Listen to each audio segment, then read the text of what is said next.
তোমাকে তো ভালো ছিল মনে করছিলাম, তুমি তো ঠিকঠাক নাই। এ দেখো, খেয়াল করো ভাই, এইখানে আরেকটু ভালো করে বুঝো। কথা বললে কিন্তু যারা বড় আছে কান নিচে দিয়ে দেন। ভি বাস কি লেখা আছে? ভি বাস। চার্জিং এর পজিটিভ লাইন। ভি ব্যাট ব্যাটারির পজিটিভ লাইন। এই দুটোটা কি আলাদা না একই মনে হচ্ছে? আলাদা তো। একটা হলো ব্যাটারির পজিটিভ লাইন, এটা ভিন্ন আছে। আর চার্জিং এর পজিটিভ লাইন, এগুলো যেন কখনো মিস্টেক না হয়।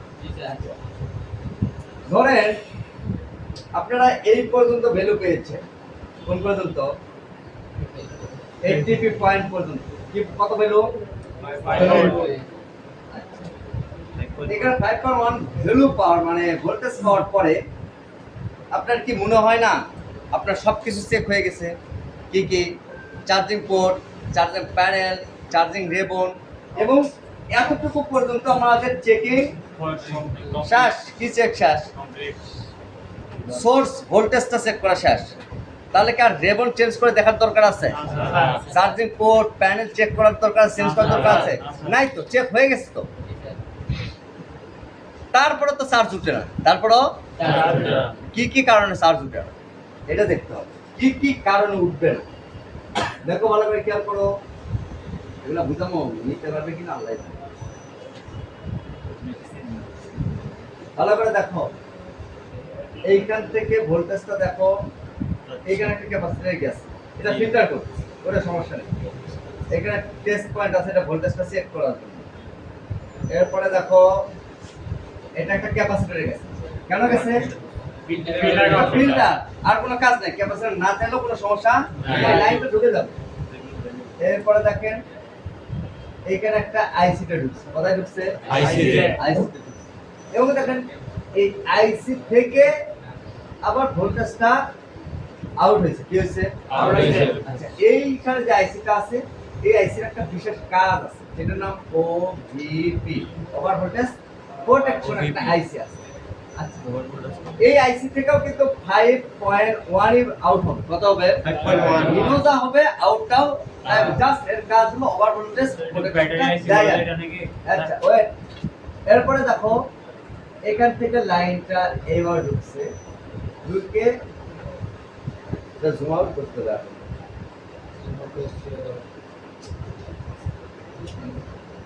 আচ্ছা, কোনো সমস্যা নেই, এই পর্যন্ত তো বুঝছো। এরপরে ধরো এই যে জিরো লেখা আছে না, জিরো, এটা কি? Port register fuse. এটা জিরো অংশের ফিউজ, জিরো লেখা আছে, এটা পাস হয়, এটা কি হয়? পাস হয়। এরপরে দেখো এইখানে গেছে, এরপরে ধরো এই পর্যন্ত এখানে ভোল্টেজ ঢুকছে, এরপরে এই ভোল্টেজটা আইসির ভিতরে ঢুকেছে। তার মানে এখানে কতগুলো বিষয় আছে, ঠিক না? হ্যাঁ, ধরো এইখানে ভোল্টেজ ওকে, কিন্তু এইখানে ভোল্টেজ ওকে নাই, কি হয়ে গেছে? নষ্ট হয়ে গেছে, মানে ভোল্টেজটা আসে নাই। আইসির ভিতরে যদি ভোল্টেজটা না প্রবেশ করে, মোবাইলটা কি চার্জ উঠবে? উঠবে? চার্জ তো উঠবে না। তাহলে এখন এই পর্যন্ত লাইন ওকে, তাহলে আমাদের কি কি চেক করার প্রয়োজন? এক নম্বর, এই সিকিউরিটি, এটা নষ্ট হয়ে গেলে কিনা।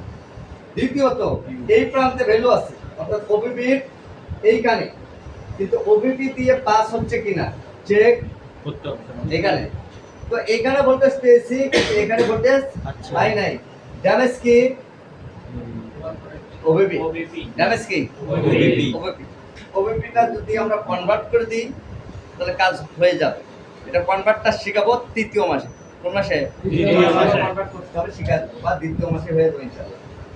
তাহলে এখানে দেখো, খেয়াল করো, যদি এগুলো নষ্ট হয়ে যায় তাহলে কি চেঞ্জ করতে হবে? এই যে এটা চেঞ্জ না করলে হবে না? হবে, কারণ এটা কোড রেজিস্টার নয়, এটা কি ফিউজ। এটা 0 ওহমসের ফিউজ, এটা কোনো রেজিস্টার নয়। এটা কি রেজিস্টার বলতে পারে, কিন্তু এটা 0 ওহমসের একটা ফিউজ, মানে এটার ভ্যালুটা খুবই কম। তো এটা একটা সিকিউরিটি হিসাবে কাজ করে। যদি কখনো এই প্রান্তে কোন ক্যাপাসিটর ড্যামেজ হয় সেক্ষেত্রে এইখানে বেশি পরিমাণে আঘাত করবে না, সো এইখানেই যেন এটা ড্যামেজ হয়ে যায়। অনেক সময় ড্যামেজ কিন্তু হয় এগুলো, হ্যাঁ, এই প্রান্তে বিদ্যুৎ আছে কিন্তু এই প্রান্তে নাই, সো এটা ড্যামেজ হয়ে গেছে, ঠিক না? এগুলো খেয়াল রাখতে হবে, ওকে? এতটুকু বুঝছি আমরা? আর এটা দোনো পাশে কি পজিটিভ, হ্যাঁ, দোনো পাশে পজিটিভ এখানে পজিটিভ নেগেটিভের হিসাব আসার কথা না। স্যার। পজিটিভ নেগেটিভ হিসাব কেন আসবে? জাস্ট ভালো করে দেখো, এই লাইনটা জাস্ট কি করতেছে, পার করে দিচ্ছে। কি করে দিচ্ছে? এটা জাস্ট একটু চিকন লাইনের ভিতরে কাজ করতেছে, রাইট? চিকন লাইন কি করতেছে, এটা পাস করতেছে। পাস করার সময় যদি কখনো কোনো জায়গায় দুর্ঘটনা ঘটে তাহলে এই পাসটা কি হয়ে যাবে, ড্যামেজ হয়ে যাবে। সেক্ষেত্রে যদি ড্যামেজ হয় তাহলে আমরা এই প্রান্তে বিদ্যুৎ পাবো, এই প্রান্তে পাবো না, কারণ পাস করতে পারছে না। এখানে নেগেটিভ পজিটিভের কোনো কথা আছে? জাস্ট লাইন পাস করতে। আর কোনো প্রশ্ন? স্যার আইসি বাকি যে ক্যাপাসিটরগুলো আছে ওইগুলো তো রিপ্লেস করতে হবে না? ওগুলো পরের হিসাব, রিপ্লেস পরে। কেন রিপ্লেস করতে হবে ওগুলো পরে। কোনটা রিপ্লেস করতে হবে কোনটা করতে হবে না এগুলো আরো গভীর যখন ক্লাসগুলো করব তখন বুঝতে পারবো, ঠিক আছে? স্যার ফিউজটা কি জাম্পার করা যাবে? এটা জিরো হ্যাঁ, যাবে। এখন এই মোবাইলের কাজ করব আর এই মোবাইলের 4500 টাকা নিয়ে নিব।